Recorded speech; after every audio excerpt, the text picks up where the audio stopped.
What's going on, guys? It's Chandler here at the channel. Come back to you guys again with another video. Today we will be revisiting a holster that I bought just about a year ago, and we will be doing a full review of the McKinatec Kina Flex holster after a year of wear. Let's check it out.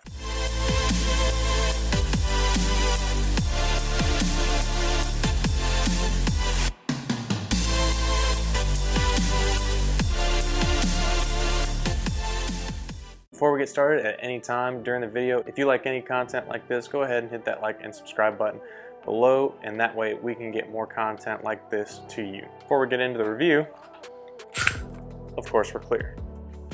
So first we will do a quick overview of the McKinatec Kina Flex holster. Obviously, as you can see, this is an appendix style holster that you carry basically front and center. You can tell that this is a two-piece design and folds with shock cord in the middle, and has clips that are tuckable with adjustable ride height, as well as a claw that helps with concealment. As you can tell, obviously you've got one side for your firearm and the other side for your extra magazine. So that's one of the big benefits of an appendix style holster like this, is that you can carry a firearm full plus an extra mag. And in case you're wondering, this holster is set up for a P365 XL. McKinatec probably isn't as well known as, say, T-Rex Arms or Tier 1 Concealment, that both have similar setups to this now. Of course, T-Rex Arms has the sidecar, which has recently been updated to a very similar pivot design, and Tier 1 Concealment was the first one to come up with the pivot design that a lot of people know and like today. Along with adjustment screws that go for the mounting options, you also have adjustment screws to take out the claw, as well as adjust retention on the holster. I like to have my retention on a little bit on the stiffer side. That way I know when I lock the firearm into the holster and when I take the firearm out of the holster. So now we'll go through a quick overview of the pros that I have found of this McKinatec Kina Flex appendix holster in the year I've been carrying. To give you a background, I usually try to carry every moment I can, and usually that translates to some amount of time just about every day. The first pro is obviously concealability. With any real appendix holster, it is going to be extremely concealable.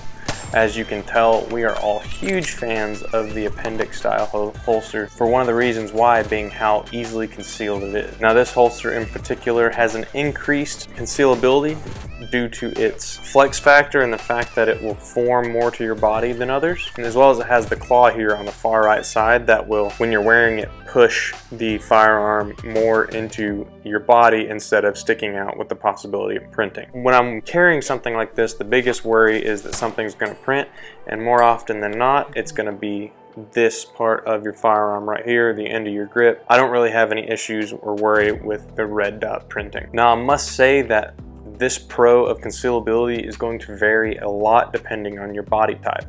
I'm not the skinniest person in the world, but I'm not too big either. I'm definitely not as skinny as Trevor or Mac. However, I can still wear this very easily and comfortably. Moving on to the durability.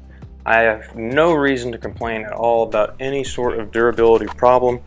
I haven't really treated this holster with extreme care to try to not punish it in any way, but at the same time, I mean, I don't, throw this thing into riverbeds either. That's the thing about appendix holsters, they usually stay in the same place all the time, and they don't really hit a lot because it's right there at the front of your body. Now, the one thing I've noticed is on the back, in between here, you do have sort of some rubbing that occurs between both plates of your holster, so your magazine and your firearm. Sometimes you get some noise and rubbing through there, a little additional wear compared to anywhere else on the holster. But the big thing for durability is, for a style like this, one that folds, even though I wear it as much as I do, the shock cord has not really loosened that I could tell noticeably. Even when I got this, it always had this movement here. However, this movement is to help in comfort, so when you put it on, it kind of slots into the position that is the most natural for your body, and it doesn't move. When you're walking, sometimes you can hear sort of a, but only if you're really paying attention to it. It's just because those pieces are rubbing against each other. Nobody notices, it's not a big deal, and you have to be really nitpicky to even think of it causing an issue. A big thing you'll notice in durability is Kydex wear, which I do have some on the ends of my light because that's what it mounts into, which is fine. You're always going to expect that. Kydex, no matter what the quality, will always wear. That's just what it is, it's what it does, and that's not a big deal. Another thing you're going to have to do and adjust when you have a holster like this, and this is any, so it really doesn't speak to the durability of this one, you will have to adjust and tighten these screws back down in terms of your retention, as well as your mounts and the claw every now and again, just because of repeated use and repeated motion will loosen them over time. Right now, as you can see, this claw on mine has a little bit of movement, but it's not really a big deal. Just need to take a screwdriver, tighten it back down. So the next pro, which is a hard one to ignore when it comes to a holster like this. This holster is extremely good quality, very durable. All the parts are made of good plastics and Kydex that are made to stand. Even with the high quality parts and high quality Kydex that is used in assembling this holster, it's actually still under $100, which is really difficult to find in today's market. So it's a really good quality holster, and it's priced extremely well for the extremely competitive market that the Appendix holster is right now. You've got the sidecar and all the additions of the Axis and Aegis from Tier 1 Concealed, and McKinatec kind of slots in and it does the same purpose for a cheaper price, and I don't think it compromises on quality. Having high quality and affordability is just something you can't beat. And finally, on the pros for the McKinatec holster is options. Just the sheer amount of options that you have. You can customize any holster to just about any firearm, light, red dot combination that you could possibly have.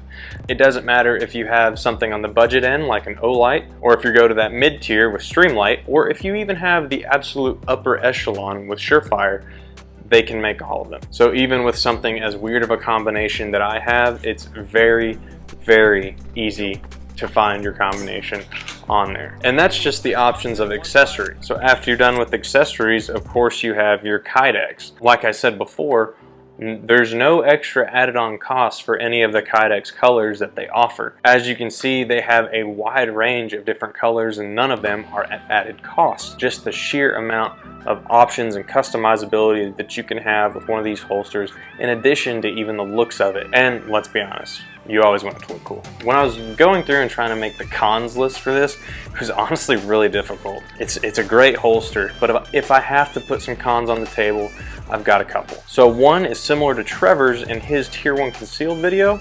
He mentioned and talked about how it kind of makes noise if you're pivoted the wrong way. And if you're in a really quiet room or something like that and it happens, somebody might turn and look at you. That hasn't really happened with me. It hasn't been an issue. I'm just trying to nitpick the cons here. And then the last con that you could probably think that some people might deem it a con, and I'm trying to be objective and kind of think outside the box than what I feel. But some people don't like the shock cord because it wears out easy, but that's where the designs like Tier 1 has the Aegis that snaps together, and now T-Rex Arms has the sidecar that has a pivot pin. Your mechanism for holding the holster together and your pivot mechanism will not wear out as quickly. To me, I don't see that as a big deal because you can always just buy new shock cord or replace your shock cord, have extra shock cord. It's not really that big of a deal. There's not a scenario where I could not recommend this to somebody who's looking for a high quality holster in the Appendix market. It does the job extremely well. It is extremely comfortable, has all the features that make it very competitive with those higher echelon companies. The durability of it is absolutely great, even though the price is absolutely fantastic. McKinatec did not compromise price for quality or price for durability. Everything on this in the year that I've had it has absolutely been great. So all in all, I think it is very difficult to say that the McKinatec Kina Flex holster is not a winner. And that's going to about do it for this video, guys. Let us know down below in the comments what you think of the McKinatec Kina Flex. I love it. It's been an absolute great holster and a huge surprise on my end.